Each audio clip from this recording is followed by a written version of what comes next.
Hi, welcome to the Open Space with Aura. I took a summer break like majority of us.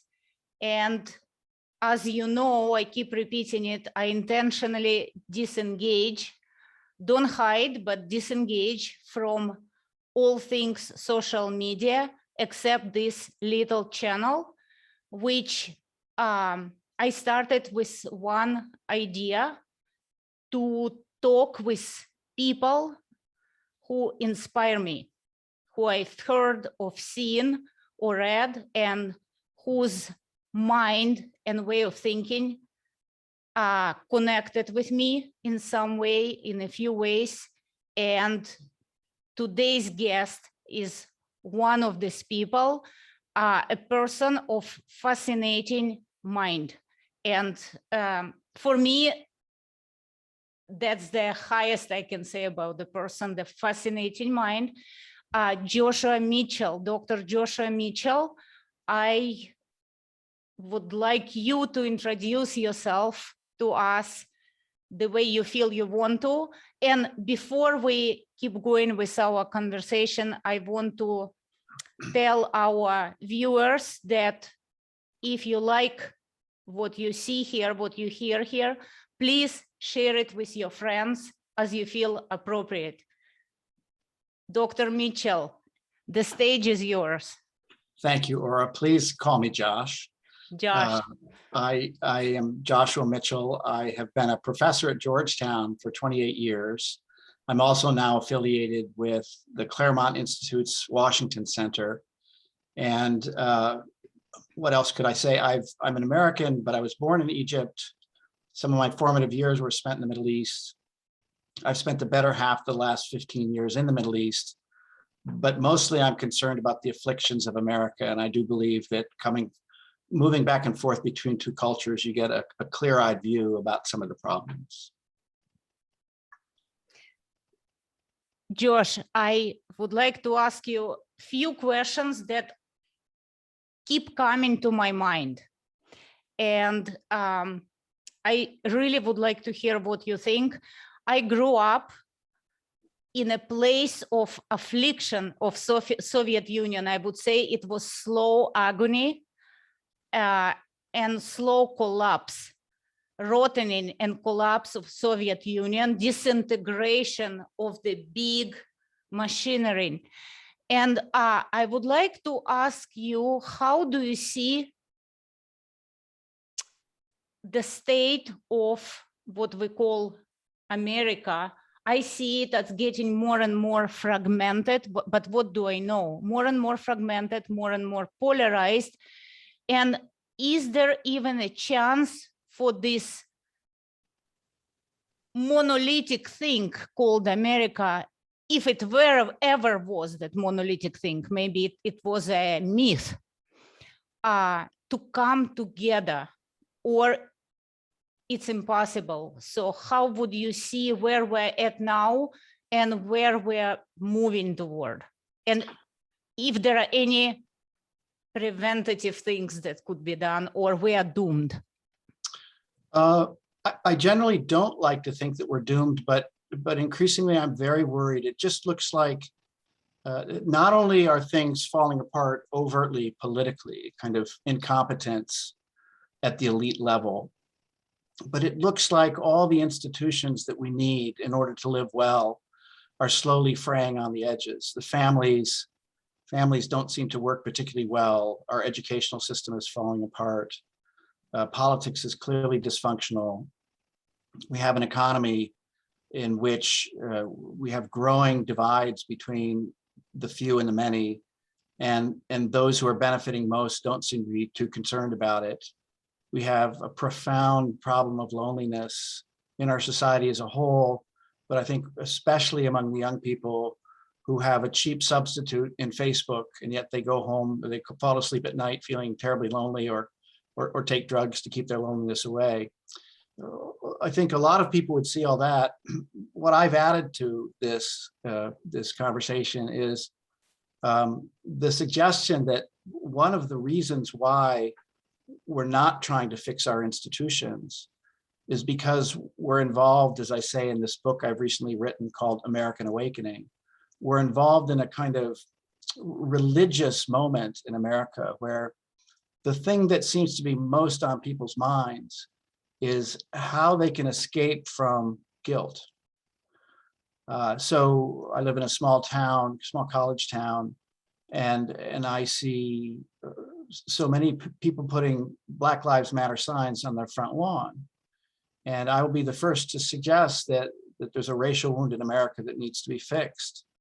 So my criticism of Black Lives Matter is not because I don't think that there's a racial wound that has to be healed, but it seems to me that what's going on in so many people's hearts is a desperate need to suggest that they're pure, they're innocent, they're not guilty.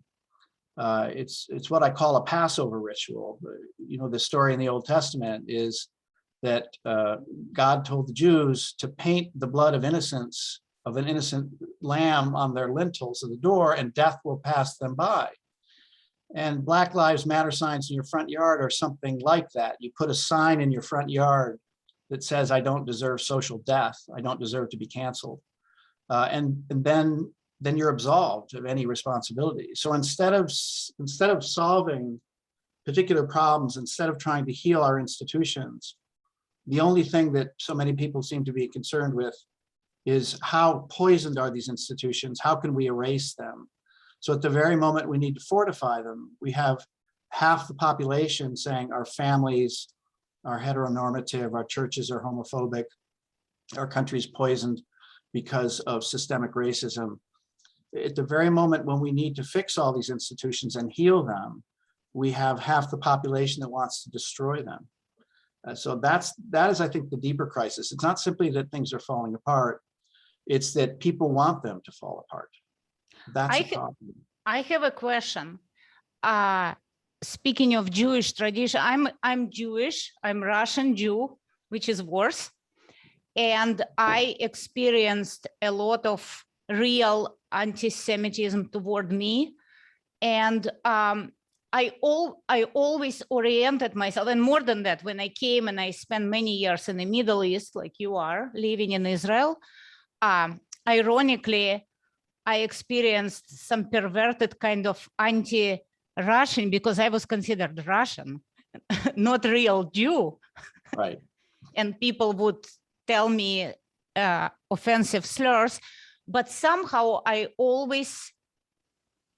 wouldn't take personal offense because I always knew that if I would count all expressions of anti-Semitism, I will probably have to disengage myself from 90% of great writers, of probably all great composers of Germany and Austria, because all great thinkers, because to some degree that they were anti-Semites. So somehow I had to make clear separation between the expressions of anti-Semitism due to different reasons, historical and cultural, and the genius or the greatness of their minds, which is always for me the priority. I always choose the greatness of the mind versus the person who potentially could express anti-Semitic views. But that's me. But maybe we should somehow orient ourselves when we come to race to start separating these two things. Yes. So the analogy for a lot of Americans is the founding fathers. Yes. So the Constitution and the founding documents of the American Republic are extraordinary documents. But it's true that Thomas Jefferson had slaves and Washington had slaves. And the Constitution itself has an allowance for slavery to continue in the South, probably because you had to make a terrible compromise in order to hold 13 states together that otherwise could not have been held together. So the larger problem, in my view, is how do we view impurity, stain, transgression? And what's very interesting to me in the American debate between the left and the right, say on this 1619 Project, which you've probably heard about. The 1619 Mhm, Project mhm, was put mhm. out in August of 2019 by the New York Times. And the argument was that the American founding was not this pure founding of 1776. It was a founding in 1619 in the Jamestown colony when slaves arrived. So that America from the very beginning was stained and impure. Now, how did many conservatives respond to this? They responded to this by saying, no, America is pure. Now, what's interesting about these two seemingly different positions is, and I'm coming to you and the composers in a minute, what's interesting is that they both take for granted the same thing, namely that something can only be justified and loved if it's pure. And the conservatives say that America's pure, but they strangely agree that if something is stained, it has to be rejected, which is what the 1619 Project says. It says because America is systemically racist, it's not worth defending. And I think the great question that we have to ask is one that was posed by Nietzsche in the 1880s. I'm not a fan of Nietzsche, but I think he has some brilliant insights. And he says in one place, suffering is not an argument against life, meaning people do horrible things and endure horrible things. And the problem with what he called the last man, that's you and I, the exhausted men and women at the end of history, is that we see any suffering, any transgression, and we say life is refuted, there's nothing here worthwhile. But you with your composers know that there's something here worthwhile, notwithstanding that these composers, may have had all sorts of sullied aspects of their personality, of their lives, involved in cultures which were despicable in some ways, but that's not an argument ultimately against them, because we have to start from, I think, and I think you start in the same place, from the understanding that we're broken human beings longing and hoping for redemption, but we're not pure. And I think the modern mind wants to start with purity and then sees anything that's impure as an argument against life, whether it's the American founding or your composers. I think we have to start it the other way and say, no, it is impure. And that means anything that's beautiful, we need to cherish. Absolutely. And I always tell my students that what connects us, the only thing that connects us is our imperfections, shared imperfections. We're all imperfect. We all have capacity to we are not guaranteed from doing horrible things, whereas it's all in us. Yes. And if we all put it on the kind of in an operation like a surgeon under the bright light, under the table, all wounds of everybody, all imperfections, and look at it in a very sober way, maybe then there is a possibility of coming together, or I'm too naive to talk about it. No, I think this is right. So I believe it was Solzhenitsyn who said, the line between good and evil runs through every man's heart, meaning you're not going to find evil people out there and declare that we're good, that every one of us is mixed. And if you actually stop blaming other people and saying they're the impure ones, I'm pure and innocent, if you stop doing that, then you're going to have to admit a measure of humility. And you're going to have to say, well, I have problems too. Like you, I teach. So last year, one of my students in a class on conservatives and radicals had a conference call with me and was very disgusted with some of the comments that other people were making in class. And this person said, well, I can't talk with these people. I said, you need to take a good look at this person, and you need to take a good look at everyone in your country and say, these are my fellow citizens. You might not like them, but you've been thrown into the world at this time, at this place, in this body, speaking this language, having these beliefs. We don't really know why. There's a mystery here, but we can be pretty sure that this is our only chance with what we have to build a world together. And that means reaching out to people that you might not like and recognizing that, like you, the line of good and evil goes through your heart too, not just theirs.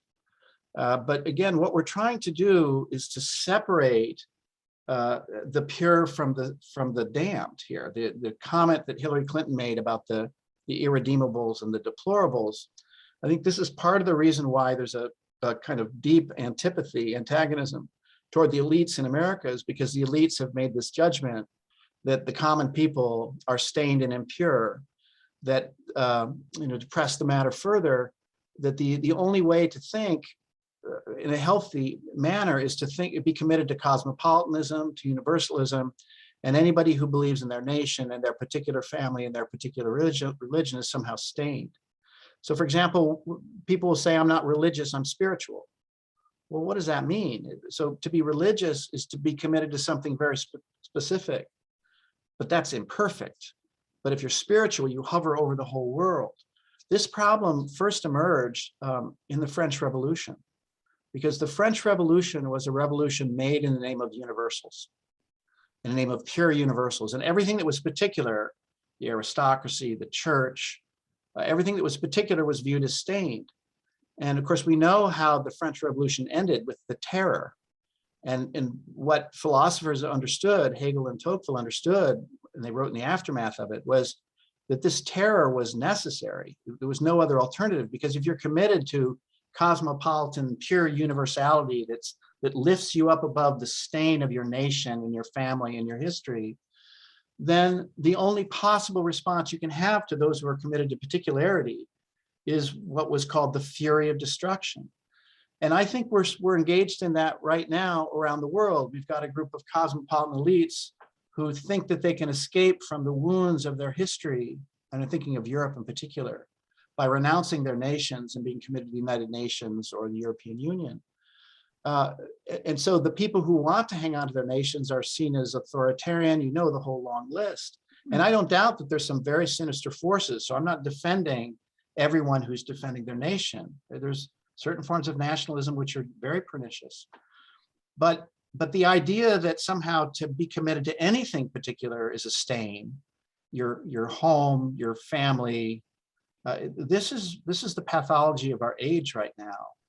And I think it's going to end very badly, because what's happening is the two groups are pulling farther and farther apart. The universalists look at the people who want their nation, and they look at the worst examples of it. And they say, see, this is what you get. You get blood and soil nationalism and racism. And the people on the right are saying, well, we're doing this, but look at what you're going to have if you have the universalists. They're going to destroy your nation. They're going to destroy your families. They're going to destroy your religion. And so you get these two sides just tearing at each other. I don't see how this resolves in a happy way. So to your original question, do I think there's doom here? I think something is going to collapse, because this pairing of particular and universal, it's not stable. And just one last thing, Tocqueville thought that there wasn't a way out. There was a way out of this, and that is, we have to build a world together in local communities. We have to have a limited but responsible love of our country, so that we're not completely enclosed in talking about our own race, which is blood and soil nationalism, and neither are we so completely disembodied from our everyday life that we're committed to cosmopolitan values, which really mean you're committed to nothing. And here you led me to actually my next question that I wanted to ask you. I absolutely agree with you. And one remark, that it seems that term that used in psychology, talking therapy, that's what we need, talking therapy, talking to each other, long form dialogue, which is long form. And my next question leads to another danger that I see that doesn't help us to come to this dialogue, is everything becomes so immediate and so, like my good friend Alex Zubatov says, flattening of consciousness, like we deny the past, we disengage from the present because we live in virtual reality, and yet we orient ourselves in some illusional horizon of utopian future. So we end up floating in this, I don't know what it is, delusional, oblivious, quasi existence, and how we ground ourselves. So one way of looking at this is that the analog world is the world of sequence of time and place. And the digital world is the timeless world. So I can push a button and you're in Minnesota and here I am on the Eastern Shore of Maryland. It's a world certainly without space. And the proof that it's a world without time, without sequence, is how people respond on Twitter. If you had to live with the people that you're responding to on Twitter, you would never say the things that you do. Mm-hmm.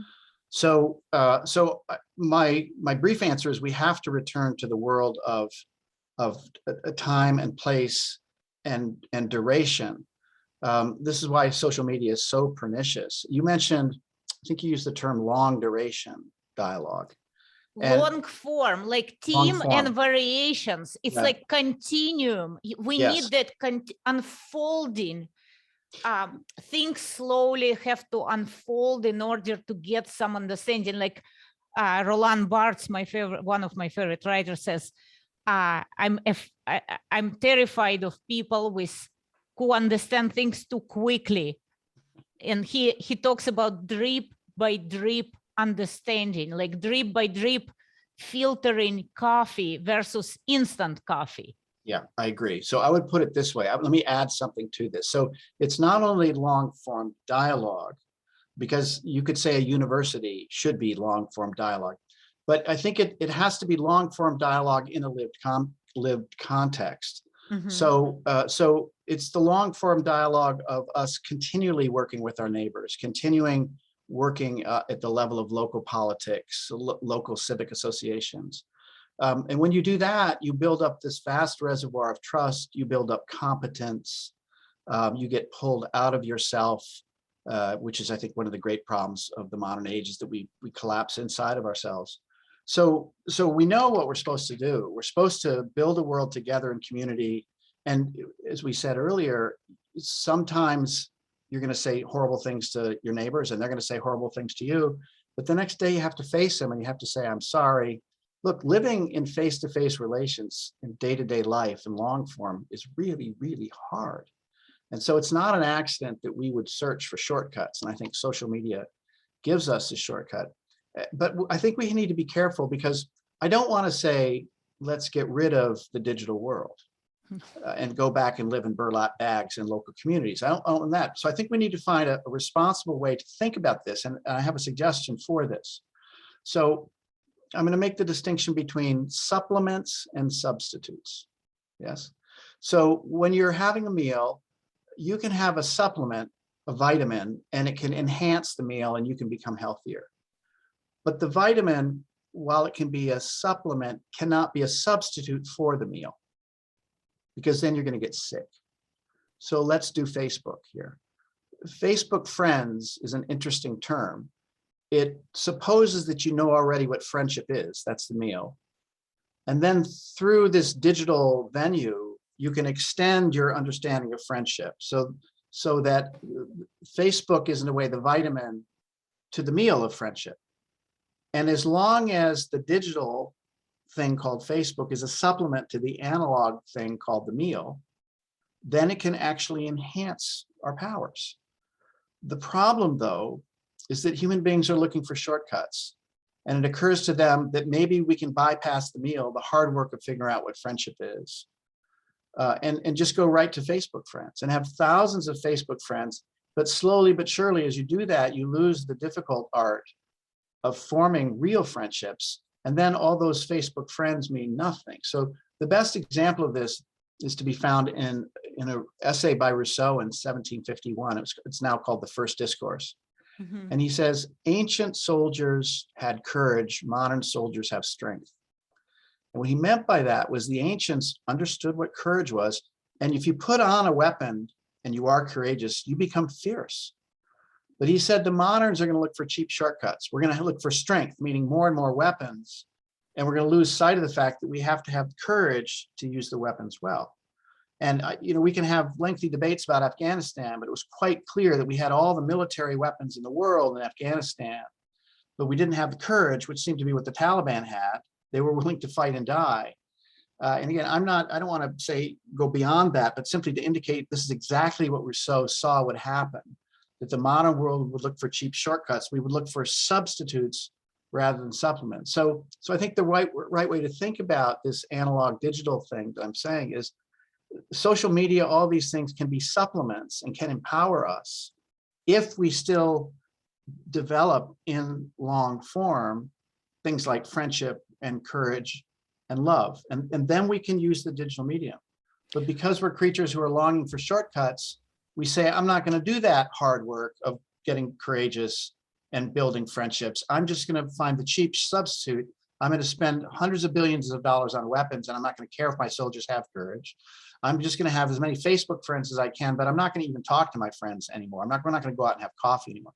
So I think that's the way we should look at it. Supplements can strengthen us, but if they turn into substitutes, that's a problem. Because I want to have a responsible way to think about technology. We can't go back. The question is, what's our relationship to it? My question is, what about children? I'm lucky because both of my children, they're in their 20s, and they both not on social media. They both very much enjoying the embodied reality to the maximum. And it was their decision. But what about younger children who are born already from age 3 to from toddler age? They're born into this digital world. That's the only world they know. We have at least something, some retrospective. We have that analog of, okay, I know how real friendship feels. For them, that's the only thing that exists. Aura, I lose sleep over this. I think we're performing this unbelievably dangerous social experiment without even knowing it. And I think you just explained it quite well, that you can have the digital as a supplement, but if you have a whole generation that's raised, from 2 years on, futzing with tablets and living in a timeless, spaceless world, it's a problem. It shows up in a number of ways. So for example, our young people now are not being taught cursive writing. You know this, right? They're not being taught script. And so, I don't mind having a typewriter. I use it all the time, or rather the digital screen, my laptop, but I learned cursive. And so the computer can be a supplement to my indwelt analog knowledge of how to write script. And I think when you do that, you can actually learn and remember. There's all sorts of studies now about over kids who are so-called supposedly learning through tablets. Learning involves all the senses. It involves your body. It means you have to turn the page. You have to feel the page. You have to smell the page. Smell. Yes. Yeah. Right. So, and if you want to have online readings as a supplement to that, I think that's fine. But part of the reason why our young people now have terrible memories is because our learning is not associated with the senses. So there are stories of ancient American Indians who would bring everybody to the campsite and tell the stories of the ancestors, but they drink a certain tea when they told the stories of the ancestors. And so then when you drink the tea, you help recall later on the stories that were told. So learning is a whole body phenomena. And so what we're pretending is that, no, it's all through the screen. It can all be conveyed through the screen. This is a terrible social experiment. Again, I don't want to suggest we go back to handwriting alone, but I think that we have to understand as technology gets more sophisticated, that the proper way to educate then would be to start at the beginning, at the primitive cursive, and then fine, we can go all the way, but we can't skip the hard work step. And it's a lot of hard work to teach kids how to do cursive, to learn their letters. We can't skip the steps. And I think, to come back to your first question, doesn't it feel like everything's falling apart? One explanation for why everything is falling apart is that we've been bypassing the hard work of cursive, of friendship, of courage, turning supplements into substitutes. And sooner or later, because you can't turn a supplement into substitute. You have to have the substantial analog knowledge. Sooner or later, the whole castle collapses around you because the foundation is this invisible tacit knowledge that can only be developed in long form in our local communities, in our families. Through practice. Yes.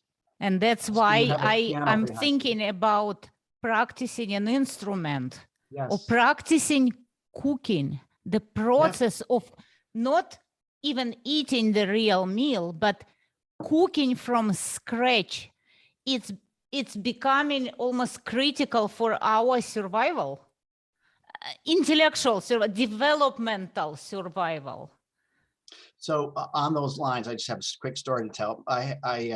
My mother's older sister was born in 1915. She was a child of the Depression, and the family went through great poverty. And when you had poverty assistance in the 1930s in America, you got flour, eggs, butter, and milk. That's what you got. And then you cooked it, because the idea was you had to have a kind of competence in order to become a successful citizen. And we're not going to give you pre-baked meals or, you know, stovetop stuffing or whatever it is, where you don't have to open a can and there's your meal or put it in the microwave. Whereas now, you know, there's poverty assistance ought to be helping people develop competence. But along the food line, you can use food stamps to buy anything. And so you don't at all have to develop the competence of having a meal. Well, what could be more important when you're trying to develop a life that's sound and substantial, to block out things like cooking, to block out things like making your bed in the morning, these basic human skills, which are so necessary in order to develop competence. And again, we can't escape the web of poverty if you don't have these competencies. And my aunt would talk about the noble poor. To be poor, you didn't want to take too much from the government, but it would never cross your mind to do more than accept butter, milk, flour, and eggs, because it was understood that you could get yourself out of this. You would develop the competence. You'd have cooking for your family, and this was how you're going to beat this. It was orientation toward self-reliance. Yes. Not toward reliance. And here's my next question, because I'm observing children and students, and I'm going to present this Saturday in Heterodox Academy Conference, and I'm going to talk about certain things. And it seems that it's crucial to reorient at least next generation and ourselves from protecting ourselves from life to developing tools to face challenges of life. But what educational systems, including academia, do, they keep forcefully young minds in kindergarten instead of letting them grow and be born. Like Eric Fromm said, many people die before they're fully born, and it takes creativeness to be fully born before you die. So we don't allow people to become fully born, to realize themselves, the human potential, if you go to big words. So I'm always thinking in terms of the history of ideas. So I'll just give you two. So Rousseau, who was a bit crazy in some ways, but he had some brilliant things to say in a later book in 1759 called Emile. He's very concerned about the very thing we're concerned about today, namely students who are coddled. He says, how can I teach my student the art of living who's afraid of dying? You have to expose children. You have to let them fall down on their faces. This is very, very important. And already Rousseau could see in the 1750s that the softening of Western civilization would produce a new generation of children who we would coddle and protect. So the book is Emile. It'd be important, I think, for people to look at this again. Then let me tell you one other figure who was writing about the same time. Immanuel Kant says he's concerned about how it is you can get actual historical development of the human species. And he says, well, nature is going to push us. And then he says, and this is a line that frightens my students. Kant says, nature does not care one little bit about your happiness. Nature wants you to develop competence, right? And to develop competence you know this, or you've got a piano behind you. You're a professional musician. Practice is hard work. Sometimes it's not fun. The most important things we do in life are not fun. I took 2 years away from Georgetown from 2008 to 2010 and went off to Kurdistan in post-war Iraq and ran the only successful, I think, enterprise in all of post-war Iraq, which is the American University of Iraq there. It was very, very difficult. All the housing had terrible sewage problems. We poured kerosene down the toilets to keep that smell away. There were cockroaches everywhere. I had a jaw infection for 5 months. I went to the hospital and there was blood all over the floor. And I said, I'm not going to go there. And so I endured an infection. I lost some part of my jaw. And people said, well, that must have been really fun going to Iraq. I bet that was a really wonderful experience. I said, no, it was the worst experience of my life, but it was the most important experience of my life. You grow through hardship and suffering. And suffering is not an argument against life, as we said a few minutes ago. But we've raised a group of children who are so incompetent, so frightened to do anything. And I blame both the professional class who want incompetent infants who need them. Yes, so therapists, et cetera. But I will say I also blame parents, because the right thing for a parent to do is to help your child not need you anymore. But if you keep them perpetually from injury, then they will need you forever. But the meaning of your life cannot be your children. The meaning of life, Khalil Gibran says, the children belong to the future. And in some ways that's silly, but in some ways it's true. We're to shepherd them and to hand them on to the future, but they're not ours to possess and to form. But we have a whole generation now of young people who are frightened to death of anything controversial. I don't worry about this in my own class. I teach history of Western ideas, Western political thought at Georgetown. I don't worry about it so much because I just tell them straight up, listen, if you don't go to bed, go home tonight and fall into bed with a great big headache, wondering what it is you just heard that just turned your world upside down, then I have failed. And we have to constantly press our young people forward. And that's the way they become happy. It's funny because my students tell me after first class, Ora, you put us through existential crisis. But I do it on purpose. Yes.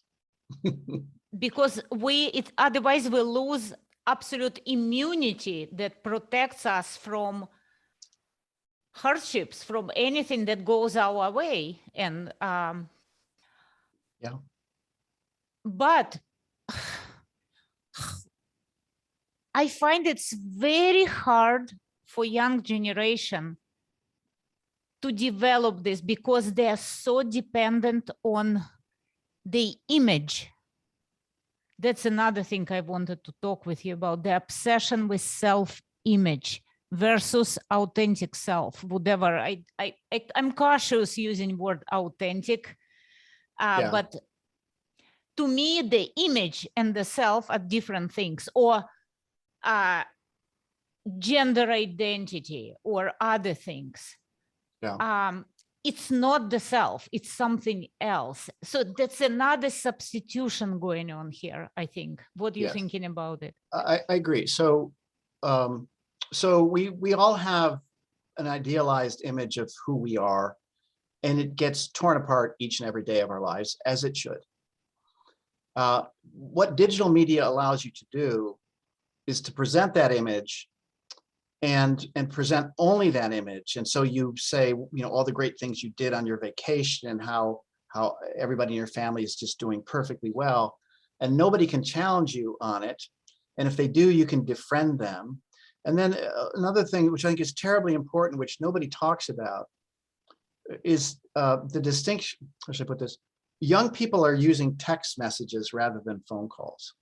And this is part of the problem. So if you're going to have a phone call, then you're going to say something spontaneous, and it's going to probably be, some of it's going to be stupid and some of it might be malicious. And then you're going to have to constantly autocorrect, and your image of yourself gets broken when you have to live in real time. Yes. But when you text message, you can wait until you're in a perfectly good mood, right? You don't have to respond in real time.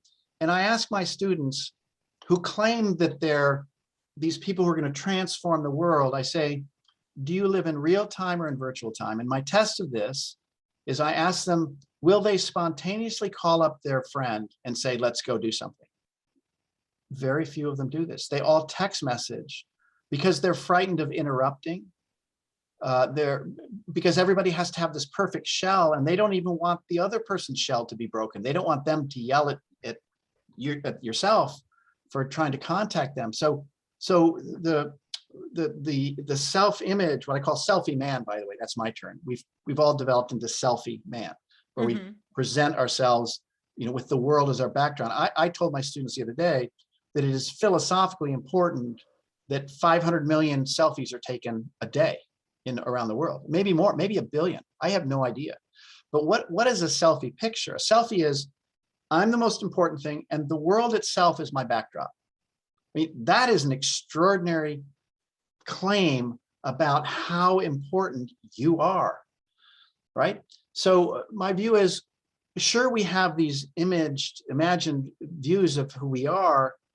Sometimes they can pull us onward, and they can be healthy because they say, no, this is the standard to which I must rise. And that can be wonderful. But if they're instead pictures of pride and narcissism, then I think they're deeply destructive. And so my view is, we're going to have to go back to real-time long form. And that's the only cure for this. And my students say, well, I don't want to do that because it's too painful. But I think there's a response to that. And the response is, well, how's it working for you? Because the way it is working for them is, while they have a kind of a reprieve, like a safe space from which they can protect themselves from the infractions of the world, in order to be happy, we have to build a world with other people. And so they get a kind of false happiness from their fragility and from the insulation from the world. But I say to them, look at the whole of your life. You have moments where you can breathe a sigh of relief because you're not doing hard things, but you're also incredibly unhappy, and you're taking drugs. And so many of our young people today are on mind-numbing drugs because the pain of their loneliness is so grave. And I say to them, the only way out of this is if you face real-time life. I had a student 2 years ago. I was in the Middle East, a Qatari woman, fully covered in an abaya, and she came into me one day, and she said, Professor Mitchell, I don't know what to do. I'm getting attacked on social media. I'm on Instagram 8-10 hours a day. What do I do? And I said, quit. Just erase all the accounts after you leave my office. And I argued with her for an hour, and she finally said, okay, I will do it. And she did it. And 4 weeks later, she came to me and said, I had no idea how depressed and unhappy I was with all my social media accounts. Now I only talk to people in real time, and I feel life returning to my soul. So you've got a younger generation that on the one hand thinks it wants these protections, but in point of fact is so profoundly unhappy. And so I think the question we have to ask is, how is that working for you? And if you catch them in a moment of honesty, they'll say, there's something so seriously wrong with this, and I don't even know how to begin to extract myself from it. Yes, and especially when we talked about, you said the weakening of the family, but I observe even in a classroom that boys terrified of girls and girls terrified of boys. I'm not going into gender issues, but I'm talking about just they're afraid to even approach each other, not to mention dating and falling in love and forming relationships. So here I think Alexis de Tocqueville saw the problem in this wonderful book called Democracy in America. And his argument is this: he says, we're moving from the aristocratic age to the democratic age. And the aristocratic age is characterized by formalities, by roles, by protocols. And as we move to the democratic age, all that gets erased. And he said, what is also going to happen is we're in aristocracies, we know that there are distinctions between men and women. When you get to the age of democracy, the age of equality, when everything must be completely equal, you get the claims that men and women are literally the same kind of thing. They're not. There's no. They're different species. Thank you. This is what I say. And that's the beauty of it. And that's why we need each other. Or we're on the same page, but it's us against the world, I'm sorry to say. But so put all this together and you get these two creatures who are different species, and I use that exact phrase, these two creatures who are different species. All the formalities have been destroyed. And so as a consequence, if you ask young people, are they dating? What they generally say is something like this: well, it's complicated. And what they mean by that is, I can't even use the term dating because that's so old fashioned. So I can't even name what we are. And therefore I can't press what we're doing into this box called dating. And so it's an absolute mess. And the problem is, for a civilization to reproduce itself, we have to have generation in families between men and women. We have to have it. And if you have these two creatures who have no way of understanding one another, then marriages can't last and children are going to be harmed. And so the test for me when I ask young men or young women how their marriage is, I say to the women, do you insist that your husband is there when you're giving birth to a child? And if they're co-equals, generally speaking, the woman will say, well, absolutely, the man must be there. And my view, and perhaps it's hopelessly old-fashioned, is that actually not. And I've been through two of these with my two boys. And my view is, no, there are domains of experience that women should have with their mothers, their sisters, and their nurse midwives and their doctors. But there are certain things that they have to be separate. And what young people today want to do is they say, I want my best friend, right? I want my husband or wife to be my best friend. And while I think that's partly true, and it can grow and develop, my own sense of this is that we have to return to some understanding that men and women are a bit of a mystery to one another, and that we need some formalities in here to help us smooth over something that's otherwise impossible. It reminds me of Goya, Francisco Goya, famous two paintings, Maya naked and Maya dressed. So we need to be a little bit dressed, as you said. Yeah. And maybe it will help us to connect more intimately with our manhood or our womanhood, which is a wonderful thing. Yes. So you use the word authenticity, but you were reluctant to use it. And I'm reluctant to use it too, because, excuse me, here's the question. Do we want transparency in human relations, or a workable translucence? Translucence is you can sort of see, right? Remember, there's to be opaque, translucent, and transparent, yes? And we don't want to be opaque, but I think in the modern age, we want to destroy all formalities, all the boundaries between us, and we want to be transparent. Everybody's got to tell the truth, spill their guts, say anything that comes to their mind, and that's being authentic. In my view, which is an older view, is that no, we need a workable translucence, by which I mean we actually honor each other's depth by not pretending we can penetrate to the bottom of it.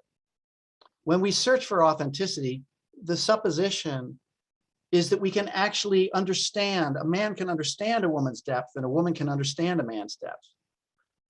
But if there is real depth here, it defies words. It's deeper than words can know, deeper than words can say. And so in some ways, we honor and respect the mystery of our difference through translucence rather than through transparency, which is not to say we're opaque. We make a modest effort to try, but we also know that we're in effect two different life forms, two different mysterious kinds of creatures. And that honors us when we don't try to reach to the bottom of it, because there's knowledge that's deeper than words can say. And truth slightly veiled Yes. is more enchanting the truth into your face. Yes. So Edmund Burke, who wrote Reflections on the Revolution in France, said this French Revolution, which marks the beginning of the new era, stripped away what he called the decent drapery of life, all the veilings, okay? And to have a decent civilization, things have to be veiled. But once you step into this revolutionary frame of mind, you want to strip away all the illusions, all the veils, to have authenticity and absolute transparency. But the question is whether human beings are deep enough or so deep that we can never know ourselves. This is what I keep telling my students who want to declare that they have this or that identity. Identity is a statement that makes it impossible to have a conversation. This is who I am. This is my identity. You must respect it. And I say to them, every great author who's truly great understood that we don't yet know who we are. There's a labor here that involves us in all these human relations through which we begin to discover who we are. But here again, identity politics, identity is a shortcut. Oh, this is who I am.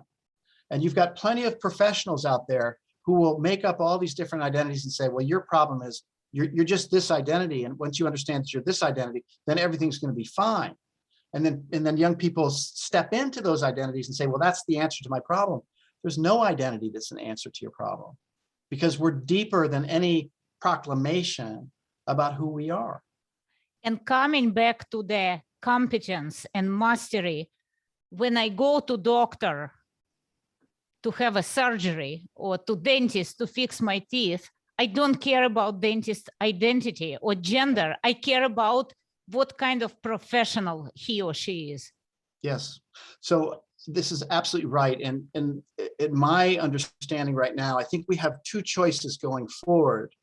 We can either build a world of competence where we do discover who we are with others, and we also advance science, and we come to understand nature better and maybe be better stewards of nature. And there's no limit to what we can do if we focus on competence. We can do the politics of competence, or we can do what I call the politics of innocence, identity politics, where the only thing we care about is defending this or that identity. And my view is that's a recipe, first of all, for civil unrest.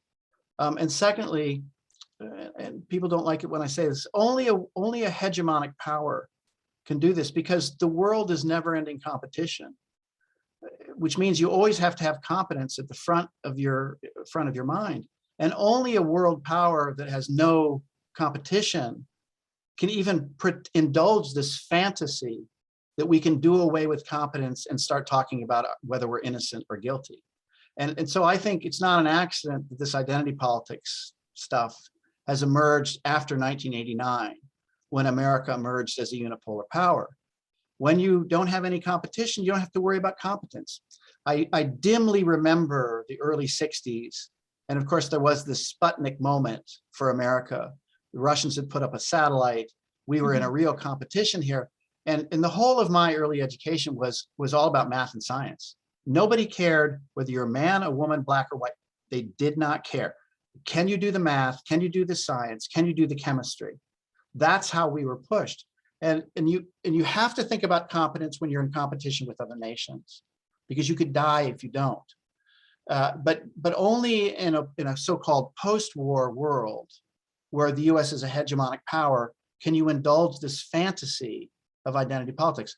All that to say that eventually, if you don't pay attention to competence, your world standing diminishes, And here, strangely enough, I do think China is going to be the gift that keeps on giving, because as China makes advances in science and technology, it takes the space front, takes this space horizon and controls it and owns it, there'll be a very harsh Sputnik-like wake-up moment in America.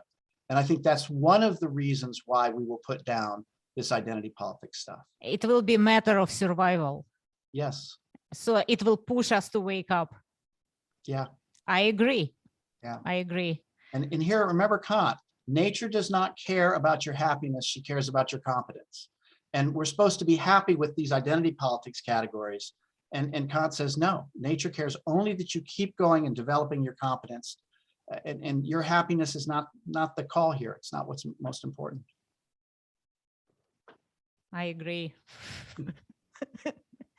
Well, Josh, it's getting late for you more than for me because you're an hour ahead of me. Yes. It's amazing to keep talking to you, and I hope we can continue one day. Of course. And with not extremely optimistic, I think I very much appreciate Viktor Frankl's concept of tragic optimism. I think yes. We say yes to life despite everything. Yeah, we need, if our civilization can return to that, we can endure and overcome the problems we face. If we cannot, we will fail. Amen. To that. Yes. So, thank you so much. My pleasure, Aura. Let's talk again, okay? We will. Okay. Thank you. Let me